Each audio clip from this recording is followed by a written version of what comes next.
नमस्कार साथियों, आप सभी का स्वागत है आपके अपने YouTube चैनल पर। गवर्नमेंट जॉब की तैयारी कर रहे साथियों, इस कोविड महामारी के दौरान आप सब अपनी परीक्षा को लेकर चिंतित है, तनाव में है कि न जाने परीक्षा कब होगी। साथियों, मैं एक कहानी आपके साथ शेयर करना चाहूँगा। ये कहानी न केवल आपके तमाम सवालों के जवाब देगी, बल्कि आप में एक नई ऊर्जा व उत्साह भरने का काम करेगी।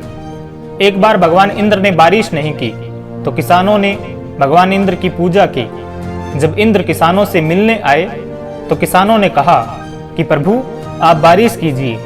तब इंद्र ने कहा कि मैं कुछ नहीं कर सकता हूँ, मैं भगवान शंकर को वचन दे चुका हूँ कि 12 साल बाद जब शंकर डमरू बजाएंगे मैं तभी बारिश कर पाऊंगा। ये बात सुनकर तमाम किसान अपने अपने घर आ गए। वे बड़े चिंतित हुए, तनाव से ग्रसित हो गए, जैसे आज आप हो रहे हैं। 2 साल बीत गया, लेकिन उन्होंने कभी भी अपने खेत जाकर नहीं देखा। लेकिन एक किसान था जो पहले दिन से हर साल खेत जोत रहा था, अनाज बो रहा था। एक दिन अन्य किसानों की नजर उस किसान पर पड़ी तो सबने उसका मजाक बनाया। कहा कि अरे मूर्ख, जब भगवान इंद्र ने कह दिया है कि 12 साल तक बारिश नहीं होगी, तो फिर तू क्यों व्यर्थ में पसीना बहा रहा है, क्यों व्यर्थ में मेहनत कर रहा है।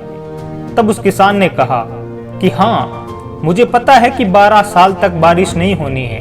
मुझे ये भी पता है कि मैं ये जो अनाज बो रहा हूँ इससे कोई फसल पैदा होने वाली नहीं है। लेकिन मैं खेत इसलिए जोत रहा हूँ, मैं खेत इसलिए बो रहा हूँ कि मैं 12 साल तक जब खेती नहीं करूँगा तो मैं खेती करने की प्रक्रिया को नहीं भूल जाऊँ, अनाज बोने के तरीके को नहीं भूल जाऊँ, खेती करने की पद्धति को नहीं भूल जाऊँ। जब ये बात माता पार्वती ने सुनी तो उन्होंने भगवान शंकर से कहा कि स्वामी, आप 12 साल तक डमरू नहीं बजाएंगे तो कहीं आप डमरू बजाना न भूल जाएं।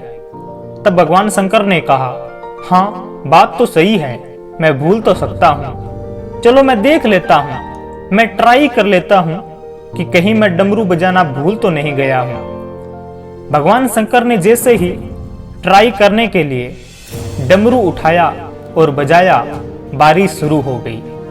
अब जो किसान घर पर बैठे थे उनका खेत खाली रह गया, और जो किसान निरंतर अभ्यास कर रहा था, निरंतर मेहनत कर रहा था, उसका खेत हरा भरा हो गया। इसलिए गवर्नमेंट जॉब की तैयारी कर रहे साथियों, पता नहीं है कि कब सरकार का आदेश रूपी डमरू बज जाए, कब परीक्षा रूपी वर्षा हो जाए, और इस वर्षा में खेत खलियान उसी का हरा भरा होगा जो निरंतर अभ्यास कर रहा है। इसलिए अन्य किसानों की तरह न बैठकर उस किसान की तरह निरंतर अभ्यास करते रहे। जैसे ही परीक्षा होगी, आपके खेत खलियान यानी आपका भविष्य उज्जवल करने से कोई नहीं रोक सकता। धन्यवाद।